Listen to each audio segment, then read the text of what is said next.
اور جہاں تواضع نہیں ہوتا، انکساری نہیں ہوتی، تو وہاں کیا ہوتا ہے؟ ایسا نہ کرنا، یعنی تواضع اختیار نہ کرنا، یہ ابلیس کی صفت ہے.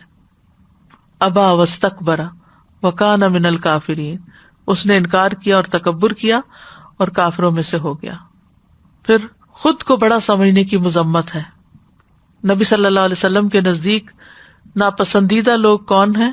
آپ نے فرمایا جو زیادہ باتیں کرتے ہیں، بلا سوچے سمجھے اور بلا احتیاط بولتے ہیں اور تکبر کرنے والے ہیں. یہ ہلاک کرنے والی صفت ہے. فرمایا 3 چیزیں ہلاک کرنے والی ہیں، جن میں سے ایک بڑائی خورا ہونا، اپنے آپ کو بڑی چیز سمجھنا. لوگوں کو حقیر سمجھنے کی مذمت کی گئی ہے. جو شخص خود کو بڑی چیز سمجھتا ہے پھر لوگوں کو چھوٹا سمجھتا ہے. متکبر فقیر اللہ کو پسند نہیں، کہ جس کو ضرورت بھی ہو اور پھر وہ اکڑ دکھائے. تکبر اہل جہنم کی نمایاں صفت ہے. ذرا برابر بھی خود کو بڑا سمجھنا جہنم میں لے جانے کا باعث ہے.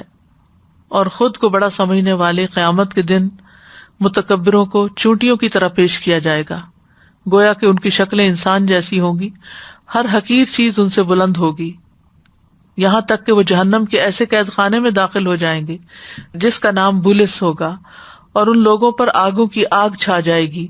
انہیں طینۃ الخبال کا پانی یعنی اہل جہنم کی پیپ جمع کی ہوئی پلائی جائے گی.